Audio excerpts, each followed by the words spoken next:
Qué ritmo que tenemos. Yo pensé que lo sacábamos por teléfono, ¿no? Y se vino acá al estudio. Qué grande. Muchas gracias, Pablo, por venir. No, el placer siempre de ser invitado y esperemos poder aclarar algo que viene complejo. Bien, ustedes están viendo, aquellos que están por el streaming y escuchando a Pablo Teisidor, que es abogado constitucionalista, y lo invitamos a último momento, por eso te pedimos disculpas, pero teníamos la agenda llena y dijimos, no, tenemos que ponerlo al Pablo para que nos explique qué va a pasar con García Mansilla, porque juró como juez de la Corte, pero ahora el Senado rechazó su pliego. Entonces, ¿qué hace? ¿Tiene que renunciar? ¿Puede seguir hasta noviembre? Bueno, en realidad hay que interpretarlo. De alguna manera, mi visión personal es que, si bien el mandato que le da al presidente de la Nación la Constitución para poder hacer estos nombramientos en comisión, tienen, digamos, el fin de que el pliego pueda ser tratado dentro del año calendario legislativo. Y cuando esto no ocurre, pierde vigencia ese mandato. Pero al haberse tratado el tema y haberse rechazado el pliego, la continuidad de ese candidato me parece que queda en una tensión importante. Claro. No ha ocurrido antes en la historia que yo recuerde de esta manera. Sí recuerdo el caso del año 60 con el gobierno de Tomás Guido, que era un gobierno militar y que luego, cuando viene la democracia, obviamente le rechazan el pliego de aquel magistrado, por entonces creo que era Vidó de apellido, que lo rechazaron. Pero es lo único que yo recuerdo parecido. Pero interpreto que García Mansilla debería dejar el cargo porque su postulación ha sido rechazada en este juego que tiene la Constitución al nombramiento de los jueces, que es que atraviese distintos poderes del Estado.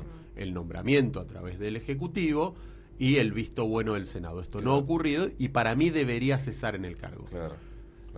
¿Él le tiene que consultar a los otros miembros de la Corte o directamente, tranquilamente, él puede presentar su renuncia? Lo que interpreto que ha hecho, conforme lo que uno ha podido leer, es que él va a hacer una consulta a sus pares, porque hasta hoy son sus pares. Sí, hay algunos que dicen que no. Yo escuchaba a ciertos periodistas encumbrados de medios de Buenos Aires decir, no es par. Sí es par, porque juró como juez de la Corte, o sea, es par. Hoy, hasta el día de hoy, es juez de la Corte. Exacto. Más allá de esta discusión, que yo la interpreto de una manera, pero esto se tiene que materializar. Claro. Entonces, se ha pedido, aparentemente, por el magistrado García Mansilla, que se revise su situación por sus pares de la Corte, a ver si está en condiciones de mantener el estatus de juez o no. Por otro lado, hay un pronunciamiento a través de una cautelar del juez federal con competencia, que es el doctor Ramos Padilla, es de La Plata, diciendo de que él no puede continuar en el cargo. Ya Ramos Padilla se había opuesto en un fallo a que pudiera jurar, a lo cual no se le hizo caso omiso por parte de la Corte, obviamente un tribunal superior. Pero en este caso ha presentado una cautelar diciendo que no puede continuar en el cargo, más o menos por estos motivos que yo he explicado. Exactamente, sí. A ver, quiero decir una cosa, y esto me hago cargo yo. Ramos Padilla, ya sabemos qué orientación política tiene, por lo tanto sus fallos y sus determinaciones son en cuanto a su línea de pensamiento y me parece que poco al menos revisable. Sí, exactamente. Así que aparte de ayer, ni bien estuvo la decisión del Senado, Ramos Padilla, así ya tenía la sentencia hecha, como se dice en la jerga. Claro. Dicen que no van a volver o no van a insistir sobre esta situación, le pondrían punto final. ¿Y cuál sería para adelante los pasos a seguir? Y tendría que proponer otros posibles integrantes para la Corte. O sea, tendría que pueden hacer exactamente lo mismo. Tal cual. O sea, creo que lo que, digamos, ha pasado acá, que la negociación política ha fracasado. La Constitución, justamente, para todos los magistrados, impone esta necesidad de que pasen por el visto bueno del órgano legislativo. Sean propuestos, si son jueces inferiores, después de los concursos y los trámites de ser ternados por el Consejo de la Magistratura, pasar al Poder Ejecutivo y de ahí al Senado. En este juego es lo que hace que el cargo de la magistratura es la justificación tal vez de por qué el cargo de la magistratura luego es mientras dure su buena conducta, porque obviamente pasa por otros poderes del Estado. En esta idea es lo que yo entiendo que debería llamarse a nuevos postulantes y volver a generar un marco de negociación, y tiene que haber una negociación. O sea, tampoco es virtuoso para la sociedad que la Corte esté diezmada. Claro. Pero creo que la construcción debe ser desde el diálogo. Y hoy no hay diálogo. No. Ahora, ayer a mí me llama la atención, la decisión del Senado, ahí coincido con el gobierno, fue más política que basándose en los antecedentes de cada uno de los postulantes. Es que son, insisto, bueno, esta es una posición que a veces genera algún resquemor en algunas personas, pero los cargos de magistratura son políticos. Sí. O sea, son cargos políticos Bueno, ayer que después ejercen la función judicial, pero son sí. cargos que nacen de la política. De una decisión política. De una decisión política. Ayer lo Entonces, escuchaba el gobernador de Chubut, a Nacho Torres, que decía, para mí habría que sincerar todo y listo, que digan de qué son y se acabó, porque los nombra un político.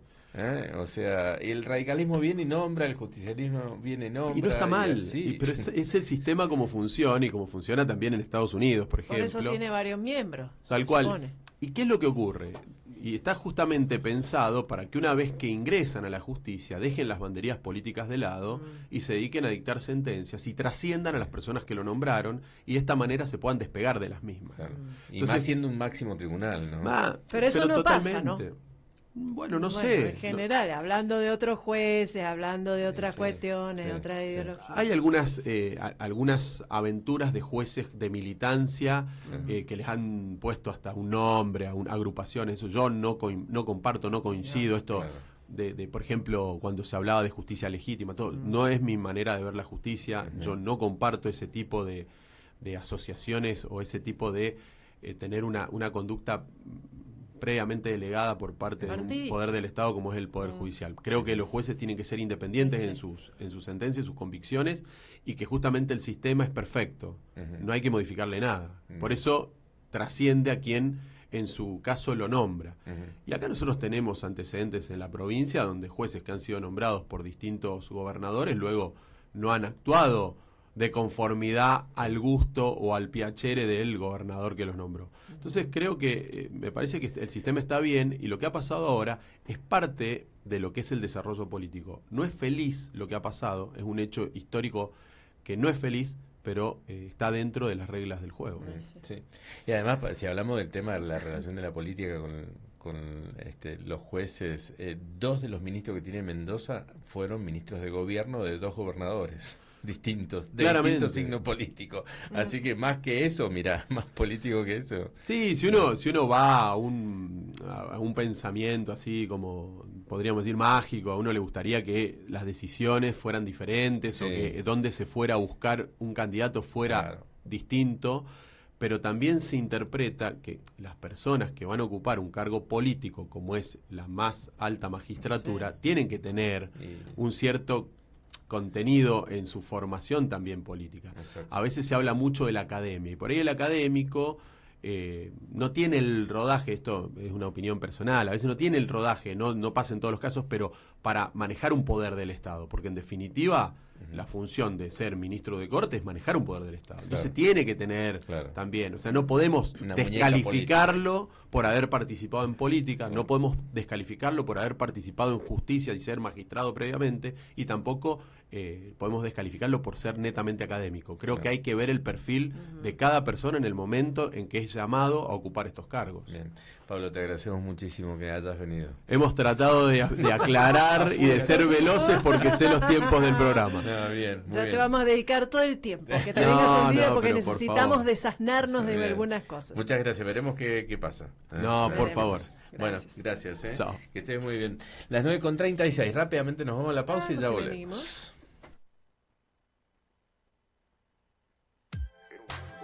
En un mundo lleno de preguntas, mnews.com.ar se dedica a encontrar